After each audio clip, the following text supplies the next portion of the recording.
There are, in fact, quite a number of different things within the meta model that help us to look at the way that communication can become distorted or confusing as we move between trying to describe our experiences to other people and then them actually understanding what we're saying.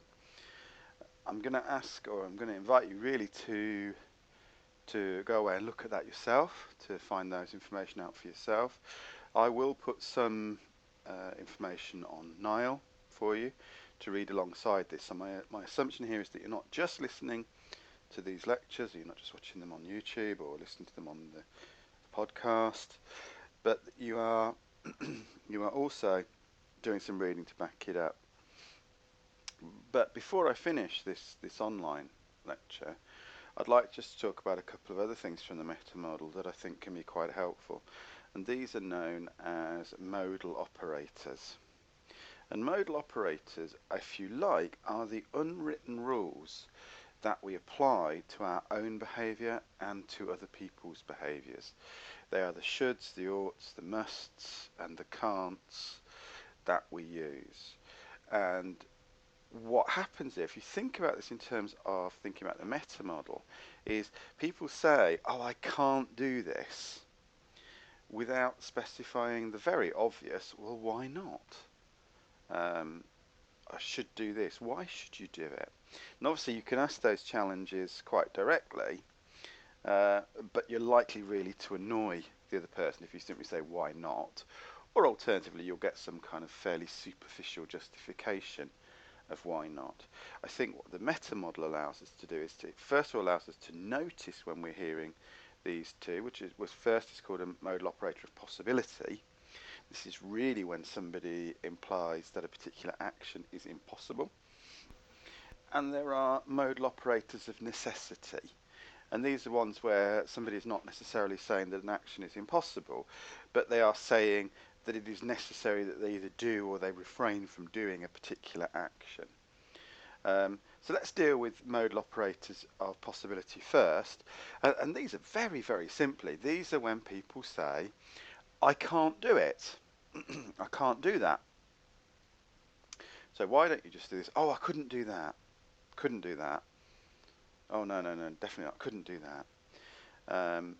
And really, what people do is they're saying they can't do it, but then they're taking that for granted. They're assuming that, of course, they can't do it. It's natural they can't do it, so they don't feel any particular need to elaborate on that. They just say they can't do it. So a really powerful question to ask at this point is a very simple question. What's stopping you? So what stops you from doing that? Alternatively, you can ask what would happen if you did. But let's just deal with the first one. So, somebody says, I can't do it. So what's stopping you from doing it? And that really forces the other person into a position of having to think very accurately and very, very specifically about how they are understanding their own experiences.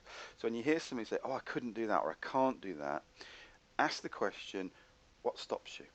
What's stopping you from doing that? You'll find that often gives you a very powerful, very interesting answer that takes you much more deeply into the way the person models reality. And in fact, that's very much at the root of NLP. This idea about understanding the way people model reality. Okay, so let's also deal with modal operators of necessity. These are the musts, the shoulds, the oughts, and equally the shouldn'ts and the mustn'ts that we often put onto it. So somebody says, oh, I should do this, or I shouldn't do this. And this again is where you can ask this question, so what would happen if you did? So, I shouldn't do that, but what would happen if you did? Or I should do that, what would happen if you didn't? Again, these are questions that just allow you to notice that the person has in their model of reality, in that experience that is underpinning their spoken communication, they have an unwritten rule about what's possible or what's not possible, and you simply ask them the question, what would happen if you did, or if it's the fact that they think they mustn't. You say what would do if it's something that they feel they must do. What would happen if you didn't do that? If you chose not to do that, what would happen? And it's not about trying to trick the person or trying to prove them wrong. I've got to make that absolutely clear. This is about how do you actually get into and how do you understand somebody else's view of the world. And here it's particularly this powerful idea of uh, the unwritten rules or the kind of unspoken assumptions we have about the way the world operates. So there's about sort of 10 or 11 different categories within the meta model, and here we've only really dealt with 4. So we have dealt with unspecified verbs, where somebody uses a word which kind of tells you that somebody did something, just doesn't tell you what they did. There's no actual description of the doing. We also dealt with unspecified nouns. Here it's when maybe somebody tells you what somebody did, but doesn't actually give you a person who did it. So this is the everybody or the people or the they. Very popular. They do this, they do that. Well, who's they? Who specifically? And then we've dealt with modal operators. So modal operators of possibility, modal operators of necessity.